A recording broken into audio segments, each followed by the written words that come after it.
NFL free agency is just around the corner, and the Cowboys, well, they could spend if they want to. Will they spend big? Probably not. But we're still going to run through some potential free agent targets. Some guys that you want, some that maybe are a bit more realistic. And we start with the big name, right? Bring back Von Miller. Bring him home. Yeah, I'd love it. You could let Randy and or Tank walk and bring in Von Miller, but something tells me he's either back with the Rams or back with Denver for a cost that is more expensive than what Dallas would have been willing to pay him. A more affordable option could be Melvin Ingram, somebody we talked about as a trade candidate for the Cowboys this past mid-season trade deadline stuff. Do you want a veteran option, especially if you cut Lawrence or move on from Gregory? Ingram's a name to keep an eye out for. I don't think he'd be that expensive, and maybe he could have some playoff success in the down NFC East. Very important question here. Will the Cowboys sign players you've actually heard of? Or, because let's be honest here, most of us were not familiar with Terrell Basham. Who's that? J-Ron Karras? Who's that guy? I mean, he was on a practice squad last year. Now, Karras worked out. Sometimes the Cowboys are right. Sometimes they sign Dontari Poe. I get hyped about Fatty Zolian, and it's a disaster. Will they sign players you've heard of? 1 for yes, 0 for no. Let's talk about the interior of the offensive line here. Connor Williams is a free agent. I don't think he's back, frankly. I think he gets a lot of money in free agency from a team like the Bengals. Tyler Biadasz is, fine, but he's not special in the end. So 2 offense, I don't think would be that expensive. Andrew Norwell is on the back 9 of his career, was okay for the Jags last year. Maybe he'd be a better fit in this organization in Dallas. He shouldn't break the bank, and to keep an eye out for there. A center guard position flex guy is Ted Karras of the Patriots. He could fill in at either left guard or center. This could be someone you sign now, and then if, Tyler Linderbaum falls to you in round 1, cool. Take him, and then you can play Karras at left guard instead of drafting Zion Johnson or Kenyon Green instead of Linderbaum. Just an idea there. Will they sign these guys? Who knows? It's tough to get these guesses right. But I want you to try anyway. I want you to name a player who you want to sign. Any player who you've got interest in going out and adding this offseason. Drop a name for me in the comments. It's the pinned comments on today's video. So if the ad break comes on YouTube, take advantage of it. Head down there and let me know. This will be a popular one. Juju Smith-Schuster. I don't think he'd break the bank. And depending on what your plan is at receiver, he could make some sense for you. He made the comment he wouldn't mind playing with Dak and the Cowboys, and well, that's how it works, right? You link yourself to Dallas and you get more money. He got $8 million on a 1-year deal after the 2020 season. Is that cut down in half?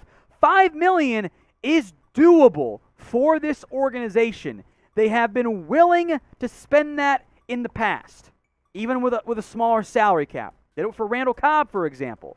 If Juju's that expensive, could they do it again? Odell Beckham Jr. next up on here because, it actually does kind of make some sense. Now, how many injured receivers do you want? I'm not so sure. I think he ends up back with the Rams, but he's a little bit too big of a name with some logical connection. Way more than Antonio Brown to not put him on this list. So would you sign Odell Beckham? One of my favorite weigh-ins here. OBJ for yes, you would, and no BJ for no, you would not. I'm trying to find value guys here. DJ Chark could be that guy. Hasn't played much last year, has had other injuries in the past as well. He, coming off the injury, could be affordable. Now, maybe he's not, maybe he's out of the price range, that's okay, but I wanted to include him as a potential vertical option. Emmanuel Sanders, next up here. He is beginning to age, but this is a guy I've wanted on the Cowboys for a long time. They never got him. It's okay. It happens there. I would have interest in adding Sanders to my roster as a veteran option. 1-2-year cheap deal. I don't have to throw money at him, but it wouldn't prevent me from drafting a wide receiver, whether it's in round 1, round 2, or round 3. Sammy Watkins, someone I expect to be on the Cowboys' radar because, well, they tried to sign him years ago. Remember when they ended up cutting Dez? They tried to sign Sammy Watkins. They were going to give him $16 million a year. They lost that bidding war, which for the end was good. I'm glad they ended up losing that bidding war because that would have been a disastrous signing. Now he's much cheaper, much more affordable. Maybe it still makes sense for Dallas.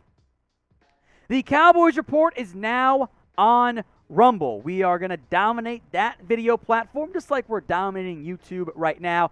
And on Rumble, they allow me to drop the F-bomb. I'm not as censored as I am here on YouTube. So instead of producer Brett cutting out my F-bombs on YouTube like he's done before, they'll post them on Rumble. So if you haven't already, go follow us on that platform, rumble.com/CowboysTV. We'll put the link in the comments and in the description. Linebacker, let's talk about this position here, because the Cowboys, I think, are going to do something at this spot. It could be as simple as bringing back LVE for a year. That could be in play. One name I want to look at here in particular who might be more expensive than what the Cowboys want, Foyed Olukun, the linebacker from the Falcons, has been a Dan Quinn guy. He's played well under Dan Quinn. There is that connection. He's not the biggest player. 6'2", 215 is his listed size. Some growing buzz. He might end up getting a little bit more on the open market. So if he does, some other names. How about Kaiser White? Similar build, 6'2", 216. Again, fits more of the Keanu Neal type of mold for you, and maybe you still want a thumper at the middle linebacker spot as opposed to just White, but he's been productive for the Chargers. I don't think he's that expensive. Could be a nice little value starter signing for you in free agency. You want to go older? How about KJ Wright? He was linked last year to Dallas, and that was before when they had a healthy Keanu Neal and LVE and Jabril Cox and Micah Parsons and Jalen Smith. Well, now you've got injured Jabril Cox coming off an ACL tear and Micah Parsons and nobody else under contract. Wright is beginning to age. I don't know how much more he's really got left in the tank, but cheap one-year deal? Sure.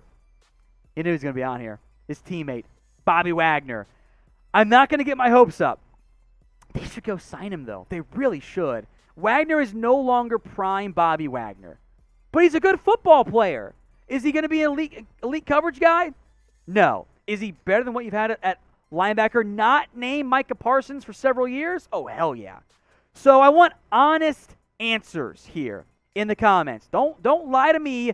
Don't lie to yourself. You can guesstimate. I am pretty sure it's not the proper spelling of you guesstimate, but whatever. It's a made-up word anyway. Producer Chugs can't spell. Percent chance the Cowboys sign Bobby Wagner. Let me know in the comments right now. All right, some other names at linebacker, two guys who are free agents already. Anthony Hitchens, you want to bring him back? Again, he's not prime Hitch anymore, but cheap one-year deal. I'm never going to say no because you can always cut them if it doesn't work out. Hitchens would be, not as good as Jordan Hicks. But let's put it that way. Hicks is a better football player right now than Anthony Hitchens. They're both not that young, which means they could be affordable. And if you want to sign that guy to a one-year deal, then, if you get lucky and shoot, Nakobe Dean's there round 1, you want him or Devin Lloyd or draft someone on day 2? Cool. Let's do it. Worst case is I just wait a year on unleashing those young guys.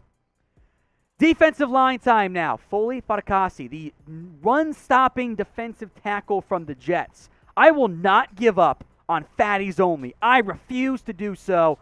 Much like Olukun, the Falcons linebacker we mentioned, growing buzz, he's going to get the bag in free agency too. He could go for DJ Reader money. That's out of the Cowboys' price range. But if he's cheap, I'm all for it. Jaron Reed, I think, should be cheap. He was kind of linked to the Cowboys last year, picked the Chiefs, and didn't fare that well, if we're being honest with his level of play. Was a bit of a disappointment, but that makes him a buy low candidate, and the Cowboys love those buy low guys. The Cowboys will make moves. Will they be the moves that we want? I don't know. But when it happens, we will break it down. So if you haven't already, subscribe right now. How about Keem Hicks? Offers some pass rushing value. Older football player.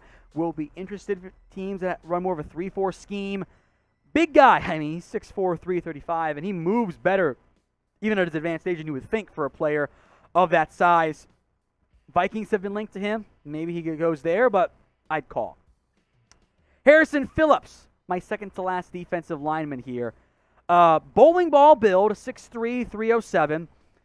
Did a pretty good job for the Bills. Again, this is an undervalued defense because he's not a big pass rusher. I get that. I understand it. I'm trying to fill that one technique role with a better player than what I've got right now, especially with Carlos Watkins, a free agent. Phillips, I like that name a lot. We'll see if the Cowboys go that way or if they just pass altogether. Dark horse name, Sebastian Joseph Day. 38 tackles, 3 sacks, and 3 tackles lost. Didn't play that much as part of a very strong Rams, edge rushing, or I should say defensive line unit there in the end. So let me know. Like him? But also, what is your biggest need right now for the Dallas Cowboys? Is it tight end? Maybe not because you signed Dalton Schultz. Is it receiver, offensive line, D-line, edge, linebacker? You name it. Let me know in the comments section. Cowboys safeties here, by the way, and there's a lot of them that are free agents. Jaron Karras, Damontae Kazee, and Malik Hooker. Those are the 3 free agents, which means you've only got Donovan Wilson on your roster. Now, I want to bring back Karras. If they do or don't, some names to keep an eye out for. Marcus May. This might be pushing it in terms of the cost, but he's coming off a down year, off the field red flag, and, by the way, he also missed most of the year with a torn Achilles, and the Cowboys love their Achilles boys at safety. So maybe after the injury, he could be cheap. Maybe. I might be asking for too much, but that's a name I would consider because you know how I feel about my safeties. Justin Reed, next up here, who producer Jeremy's boy, I think miscast with Lovie Smith's defense. Didn't get along, but at his best, he's awesome. Maybe you get him buy low. You can buy low on this next guy, by the way, Jabril Peppers, the Giants safety, who, by the way, should be a running back, but that's a different conversation. Should be cheap, could play some free, some strong, could be your Malik Hooker, Damontae Kazee replacement. Ronnie Harrison fits pretty well, by the way, for a split safety field there. 4 tackles for loss, 1 INT, 3 pass breakups. He's a great football player. Or not great, he's a good football player and shouldn't break the bank. Deshaun Elliott, next up here, the Ravens safety. Injury red flags here again. That's why I've got interest in him because it's affordable in the end for the Dallas Cowboys. Elliott, when healthy, is a good football player. The problem is he hasn't consistently been healthy. So Deshaun Elliott here wraps up the safety conversation in terms of guys they could go get. 25 players in total, barring more surprising moves, but that's what we sit for some Cowboys free agent targets.